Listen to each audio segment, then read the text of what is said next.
Hi, it's Joanna Oakey here, and welcome back to the Deal Room podcast, a podcast brought to you by Aspect Legal.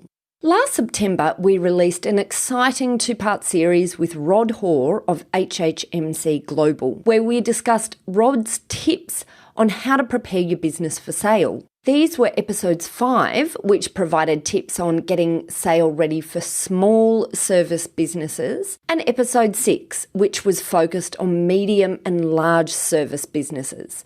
Unfortunately, episode 6 disappeared from iTunes shortly after we released it. We have our super IT detectives out in cyberspace looking for it, but in the meantime, for anyone out there who missed it, this episode is for you. In this episode, we focus on medium and large service businesses and the top 5 areas to focus on in getting these types of businesses in a sale-ready state. So here we go. Ladies and gentlemen, good evening. Are you ready? Okay, here we go. You're listening to the Deal Room podcast. Join us as we bring you the inside scoop on business sales and acquisitions. Get across trends in the area and hear the industry's best recount their real-life tips, traps, and experiences. Now, here's your host, Joanna Oakey. Hi, Rod, and welcome back. I'm glad to have you on the show again, talking about preparing your business for sale. Thanks, Joanna. It's a pleasure to be here. Great. So today we're launching into part 2 of our 2-part series. Last episode, we talked about preparing for sale for SMEs, but today we're talking about medium to large companies. I guess maybe we should start off by clarifying what we mean by medium and larger businesses as opposed to the SMEs that we were talking about in the last episode. Yeah, I think it's important to look at the characteristics of different businesses as they change in size. And here we're talking about services businesses, and in the global scheme of large companies, they're not very large, but they're certainly got characteristics that are different from the SMEs we discussed previously. And so in this characteristic, I'm talking about organisations that probably have, in Australian dollars, profit above about $2 million profit before tax. And to be able to achieve that, a business needs to have characteristics related to sustainability and management capability and position in the marketplace and so on. And the companies that get a little bit bigger than that, sometimes beyond the sort of owner-dominant type business, and are moving more towards the corporate characteristics that larger businesses have. So really looking at owner-dominant and corporate. And do you find that in this space, often you have a different type of buyer that's interested in these types of businesses versus the SMEs? Oh, certainly. Partly because the check that needs to be written is larger, and therefore there's a different type of buyer who can write a bigger check. But also the characteristics of what a person is looking, or what an organisation is looking to achieve by an acquisition, changes when the company is larger. So I guess our SMEs quite often, you might have that range of potential buyers might be someone that is coming to purchase a business for them to run themselves as an individual or a group of individuals. But that's less likely the bigger the business gets, right? So our pool now is looking out to potentially larger purchases. Is that generally the experience you've had in this market? Yes, that's right. So it'd either be larger companies in the same industry, in the same geography. So, Australian companies buying larger Australian companies. But now the characteristics might be of the buyer that it might be an overseas company looking to expand to Australia, or it might be an investment-related entity such as private equity that's looking to get into a particular sector or a geography. Okay. All right. So tell us a bit then about the definitions that are relevant for our listeners to understand if they don't know their way around this M&A topic in this area. Yeah, so by compare and contrast, we talked about the SMEs, and quite often a small to medium company is run for the benefit of the owner, in that it is gets the characteristics of a lifestyle organisation. And here we're talking about organisations that have moved beyond that, and the leadership of the organisation is looking to build the best business they can. They've got a strategy in place. They're looking to execute the strategy, and they start to take on characteristics that are less about the personality and the personal wishes of the shareholders, and more about the entity, the business itself. And so the larger owner-dominant businesses and then the corporate businesses are characterised by, I suppose, being less personality-driven, but still is there, and more about I suppose, what we expect of businesses, which is, board characteristics and strong management teams, sustainability of revenue, quality of strategy, quality of financial capacity and characteristics and so on. And those characteristics not only allow these organisations to be larger and to be more predictable in what they do, but it also has the impact of, because of that sustainability and that repeatability, then the valuations and the value of these businesses goes up as well. And I guess as well, to add to that, transition can be a bit easier when you're dealing with an organisation like this, because, as you say, it's less dependent on the personalities of individuals who, might be the sellers, the owner sellers in the SME examples. Yeah, that's right. And so the transition is quite often that the management team don't change at all. They just have a new owner. Or if there are, one or two shareholders maybe leaving or people changing as part of an acquisition, but the bulk of the business and there are depths in the management team that are able to step up and take responsibility for the new owners and take the business forward. And that just comes with size, and it's just a characteristics of size. It's interesting that you noted before that the valuation formula increases somewhat for a larger organisation. So, I guess therein is even more incentive for SME owners to try and get their organisations to build them into a bigger beast if they're interested in the end value at sale. Yeah, and so quite often a lifestyle business is actually being run to make profits for that year, and so the owner can withdraw profits for that year and sort of creating wealth as you go. Whereas once you get into the larger businesses, they tend to be concentrating on equity value and rising equity value and looking to build a business that has the characteristics that are going to give them a greater equity value. There is a rule of thumb that is worth sort of putting out, and this comes from the private equity world, where if you look at the average of a particular sector in a country, so it's such as Australia, then the average value of that sector for the publicly listed companies, when you then look at the privately owned companies that have corporate characteristics but are not listed, they would be worth about 2/3 of what the publicly listed companies would be worth. And then the privately owned businesses, the sustainable privately owned businesses that are probably still owner dominant, they would be worth about 1/3 of what the publicly listed companies are worth. So there's some rules of thumb that do stand up over time and show that as the characteristics of an organisation change and size and the sustainability and the repeatability of the business change, then the valuation does actually rise. Yeah, interesting. Which obviously, I guess, is why some public listed entities, find it attractive to go on an acquisition path. Yeah, and look, depending on the industry and depending on the sector and the time frame and the objectives of the organisation, acquisitions can be a very valid part of growth strategy. Which I'm pleased about, given that's the business we're in. Great. Okay. So I can't remember. Have we provided the definitions of? Have we talked about working capital yet? Have we gone there?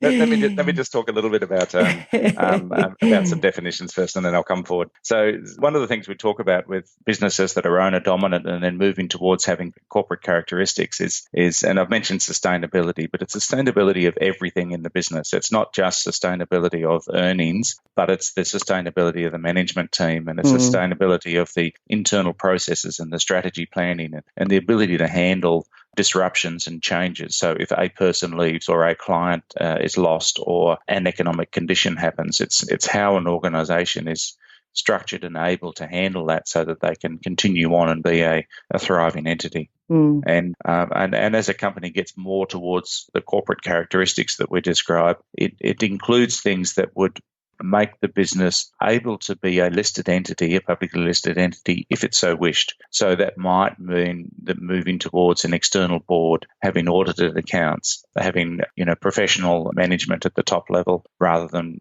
maybe people just out of the industry who've grown up into the jobs. And so all of those characteristics become important and are looked for by somebody coming to do an acquisition. If I could just talk about the other thing that moves along there in terms of the definitions is that if an organisation is coming along to look at an organisation, if it's a larger entity and it's going to live up to its expectation of being a more corporate entity, then that business should be ready for sale. So when, they should always be available to have the conversation about an equity transaction. Whereas I don't actually recommend that for lifestyle companies because I think it's distracting. But once it's a larger company, it is a sign of the capacity and readiness of the organisation to handle unforeseen circumstances. And so being always ready for sale has a whole bunch of characteristics, but it's mostly being totally on top of your business from a financial and management and position in the marketplace and so on. And legal perspective, I guess we'd say as well. Absolutely.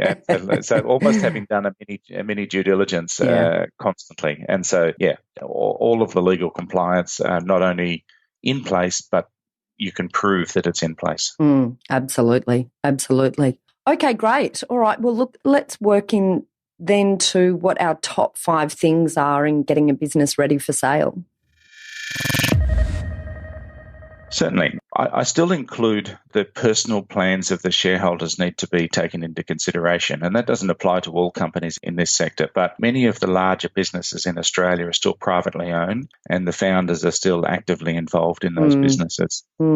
And just like for a very small business, the personal goals and ambitions and the personal readiness, if you like, of those people becomes very important in an acquisition transaction. So if the business is being sold, the shareholders, those founding shareholders, need to be very organised personally to be able to make the decision to sell and to be able to walk away from something that's been an important part of their life. And sometimes if they don't have that in place, if they're too attached to the business and haven't thought about life after the business, that can actually stop a transaction going ahead because they're having to think and process a whole range of scenarios that they're not prepared for. And would you say one of these areas as well is sort of bringing the team and key stakeholders along with you in that thought process or that vision as it progresses? Yeah, and look, and I do think that's probably the second characteristic, is that the thing that an organisation can do to get ready is to have it as an an open topic of conversation, that the management team have a shared vision and the scenarios for the future are talked about, and the impact of those scenarios on the management team as a whole and on the individuals is talked about and known, and so that there's no surprise when that becomes a real life situation and those discussions are happening. The management team and the board do need to be very prepared and very organised and not have any sort of unspoken secrets, if you like, because it will show through. All of those things become very visible and very public during an acquisition process, and you need to have covered them off beforehand. Absolutely. Unifying that vision, I guess that's what it's all about, isn't it?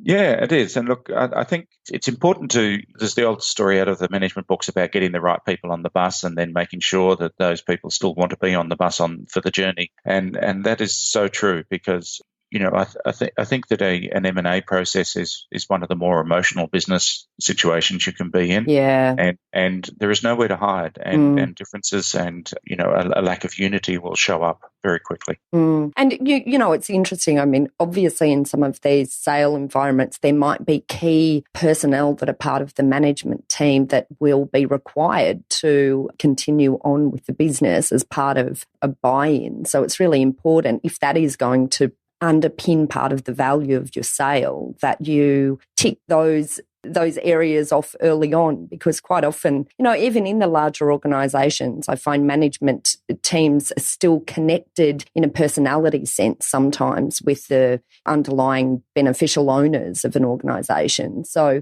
it's important to introduce these concepts early enough for people to settle into them, from my perspective. Yeah, no, that's true. And look, especially since we're concentrating on services businesses here, it's not unemotional, and there are teams of people, and there's the organisational staff who need to be motivated and kept aligned with the goals of the organisation. And so the management team becomes a critical part of any acquisition transaction. You consider the recruitment industry where I concentrate, we quite often have people coming from North America or Japan or from the United Kingdom who are coming to our region to acquire companies.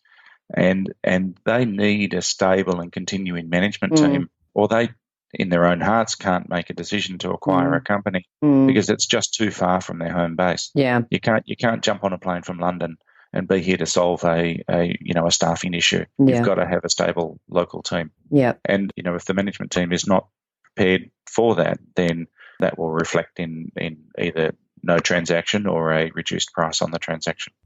Yeah. Great. Okay. All right. So then what's our third top tip in getting ready for sale? We haven't talked about deal structures for larger companies. So in the previous podcast, we talked about how a multiple of profit and an earn-out and discussions on working capital and so on. And all of those things still apply, but they're probably a little more rigorous and a little more defined, probably less creativity in the way deal structures are done with larger companies.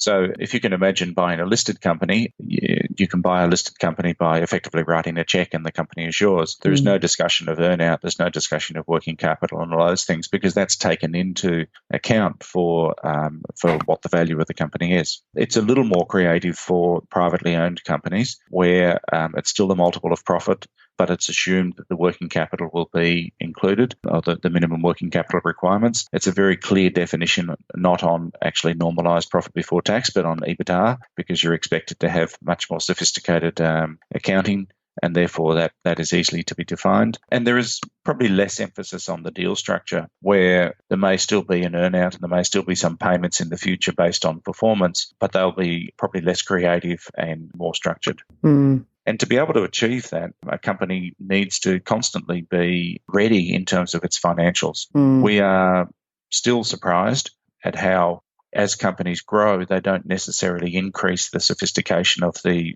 financial function within the organisation.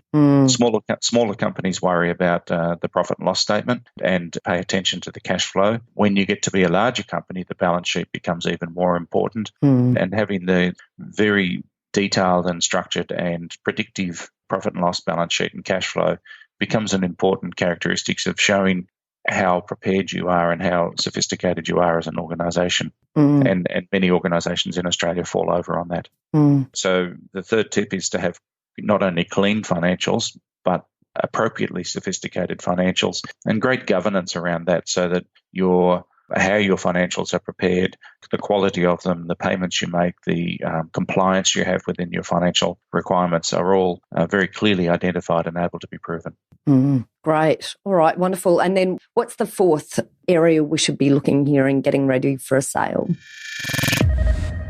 Well, I want to talk about how an organisation can't be insular when it gets large. We quite often see with small to medium businesses that it is okay for the owner to basically shut themselves off from their industry and just run their business. If you want to be seen as a player in the market and as a contributor in the market and having a position in the marketplace, then as a larger company, you can't do that.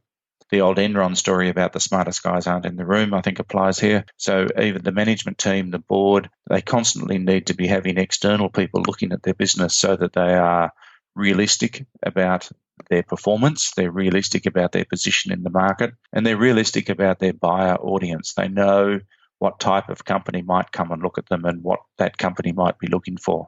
And that requires them to know their business intimately. It requires them to understand their industry sector intimately, and it requires them to have a very broad view, not only economic, but political, not only local, but international. And so to do that, they've got to be outside their business. They've got to be participating not only in the industry, but participating broadly around the world to make sure they know where they sit. If they have somebody who approaches from, Japan or the UK or something, they need to know what that means and what the implications are for the company that's approaching them. So with your work in the recruitment sector, then what is your advice, in that particular industry for businesses that are in this medium to large size who are who perhaps maybe aren't fully appraised of where they sit in the market and, don't really have a good understanding about who their buyer might be, who the potential buyers are? What are ways that they can really start to get to understand these areas? I think, first of all, they need to do things like benchmark their business so that they know whether they're any good or not. So it's no good saying we're the best at what we do and then you run some benchmark numbers across them and you find out that they're just average. So that's a bit embarrassing. But I think people need to just get out, and that means they need to travel, they need to talk to people, they need to get external people to come in and look at their business and look at particular aspects and not be afraid of what that uncovers. I personally think one of the advantages of living in Australia is that from a business strategy point of view, we tend to follow what happens in other countries, especially the United States, because that's the driver of most business strategy, in my opinion. And so go to conferences in the United States, travel to other parts of the world, look at what their issues are, and then you can come back to Australia and say, well, actually, they're probably going to be our issues within the next 2 to 5 years.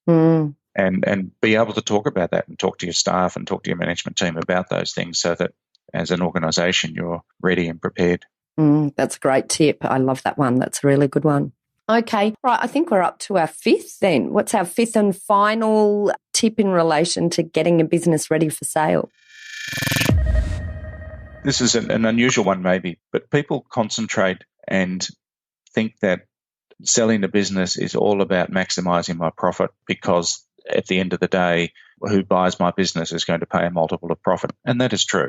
But there is a lot of sort of courting that needs to go on before that happens. And not only personality, but the attractiveness of the business is very, very important. And so one thing you might find is that organisations that are starting to think about or possibly thinking about selling will quite often increase the amount of public relations they do. They might speak a little bit more at conferences. They might do those sorts of things. And I think that is really valid because you have to position the business. You have to, position your business publicly in terms of what you do and what you're good at. You need to make the business easy to find, and you can't be precious about things that are very, very important to you internal to the business, but are probably less important in the broader conversation. And so all of that sort of attractiveness of making yourself easy to talk to and maybe even sharing information about how your business is going becomes really, really important for an organisation that is coming to look at a larger set of entities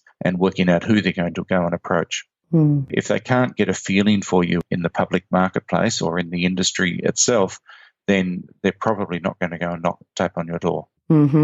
All right, great. So it's unusual. So we talk about, it's sort of the opposite of what I've talked about before, in that a lot of being a larger company is about being, great governance and great financials and all those sorts of things. But you actually still got to have the personality as a company. That's interesting. Still putting yourself out there.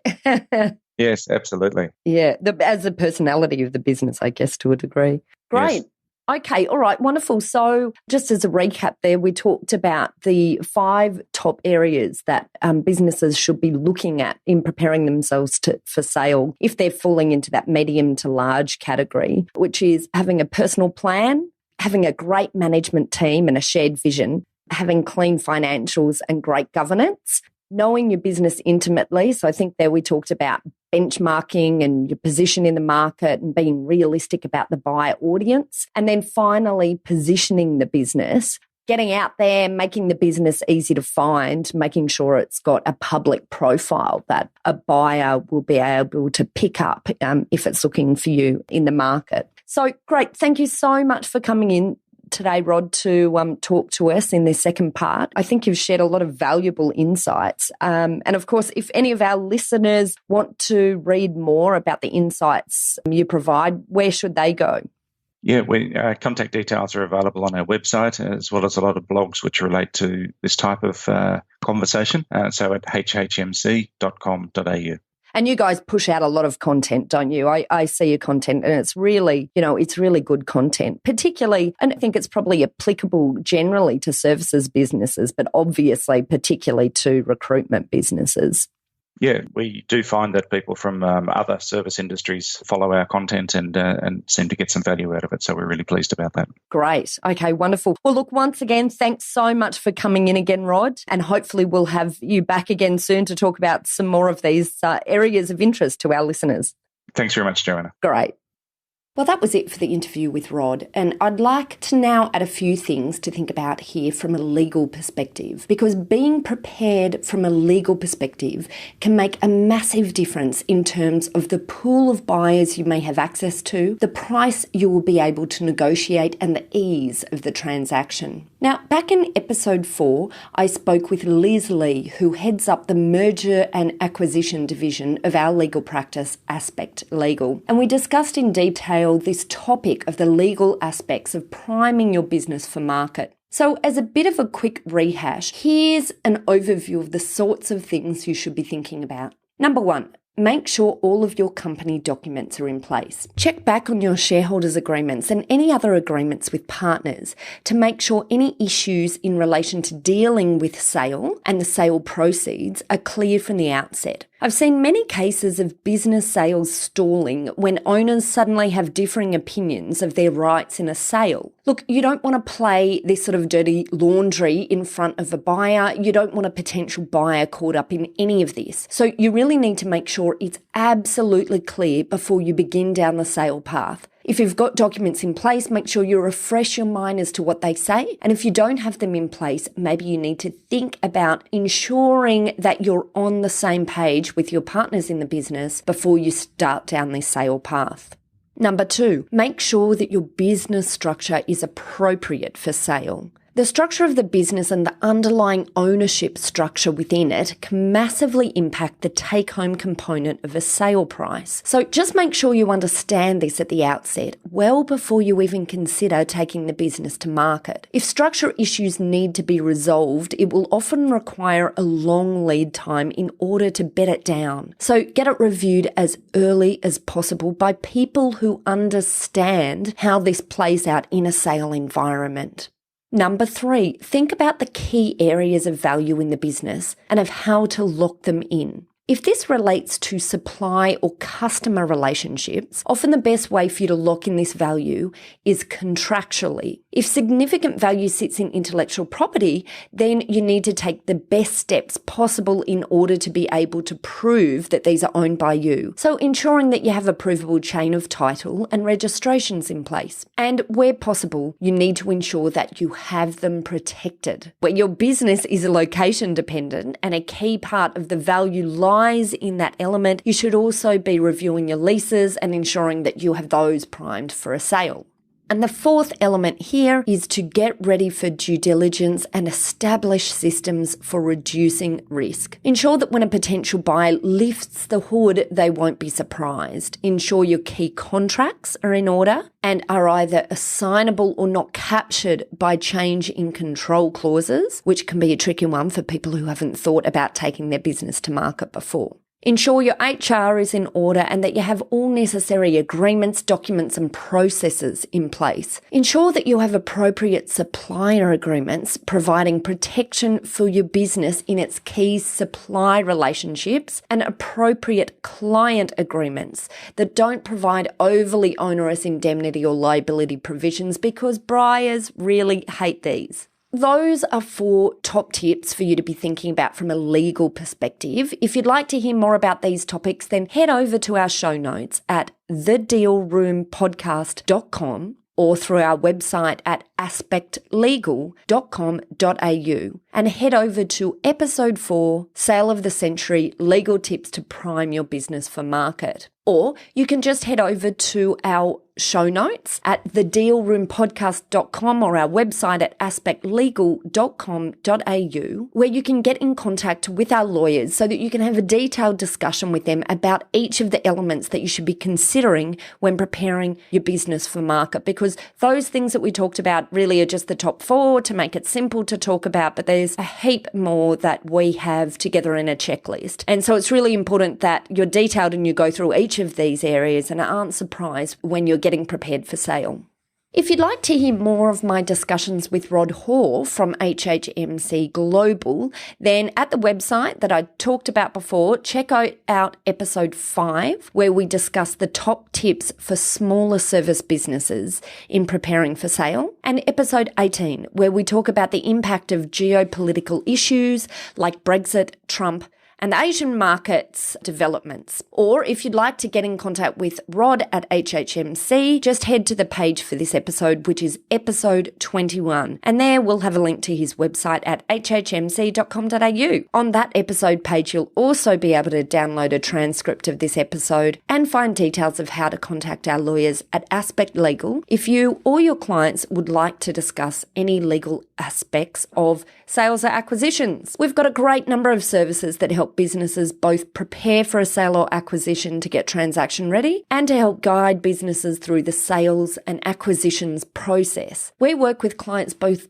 big and small and have different types of services depending on their size and complexity so that you have appropriate services depending on the size of the sale that you're talking about. So look, don't hesitate to book an appointment if you want to find out how we might be able to assist. Well, that's it for this episode. You've been listening to Joanna Oakey and the Deal Room podcast, brought to you by Aspect Legal. See you next time. Ladies and gentlemen. That will conclude this evening's entertainment.